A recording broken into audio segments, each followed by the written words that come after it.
আসসালামাইকুম আমার চ্যানেলে আপনাদের সবাইকে স্বাগতম। তো আজকে আমার একটা পার্সেল এসে গেছে। তো পার্সেলটা আনবক্সিং করব, এর ভিতরে কি আছে দেখুন।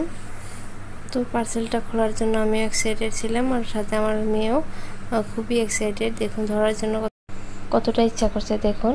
তো আমি ওকে বলছি যে তোমার জন্য তো এনেছি পার্সেলটা, তো তোমাকে দিব, একটু দাঁড়াও, কিন্তু ও মানছেই না।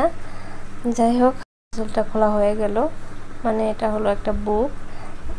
এই বুকটা একটা অন্য ধরনের বুক, মানে কুশন টাইপ বুক, আর এটা সম্পূর্ণ মানে কাপড়ের বুক। যেহেতু ছোটো বাচ্চারা পেপারের বুক ছিঁড়ে ফেলে, তার জন্য এই কাপড়ের বুকটা এনে দেওয়া হয়েছে। আর যখন ওর পাপা পড়তে বসে তো মানে বুক টানাটানি করে, আবার যখন আমার ভাগ্নে পড়ে তো ও শুধু বুক নেবে, সেটা টানাটানি করে। তার জন্যই কিন্তু এই বুকটা এনে দেওয়া হয়েছে, কারণ ও তো এখনও কথাই বলতে পারে না, ও আর কি পড়াশোনা করবে। কিন্তু যাই হোক, এই বুকটা কিন্তু খুবই সুন্দর আর সব কিছুই আছে। এই বুকটা মুখস্থ হয়ে গেলে কিন্তু মোটামুটি ভালোই পড়াশোনা হয়ে যাবে।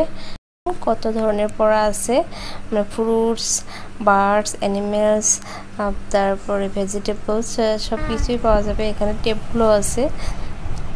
যাই হোক, অনেক ধরনের পড়া আছে। তো আমার মেয়েকে দিয়ে দিলাম, দেখি ও কতটা পড়াশোনা করতে পারে। ও তো শুধু খেলছিল, আর ও তো খেলবে, মানে ওর খেলার জন্যই আনা হয়েছে। আর এখানে দেখুন বডি পার্টসগুলো দেওয়া আছে। আরও ভালো লাগতো যদি মানে এই পিকচারগুলো বা পড়াগুলো আরও অল্প বড় হতো, বুকটা আরও অল্প বড় হলে মানে বেশি ভালো লাগতো। আর বাকি সব কিছু ভালোই লেগেছে। ও তো খুবই পড়াশোনা করছে, তার মানে পড়াশোনা করে আজকে বুকটা শেষ করে দেবে। যাই হোক, 2 থেকে 3 বছরের বাচ্চাদের যাদের পড়াতে যান কিন্তু কিতাব মানে ছিঁড়ে ফেলে, তাদেরকে কিন্তু এনে দেওয়া যাবে। এটা খুবই সুন্দর। ভিডিওটা ভালো লাগলে লাইক করবেন, আর বুকটা কেমন লেগেছে তার জন্য কমেন্ট করে জানাবেন। Thank you.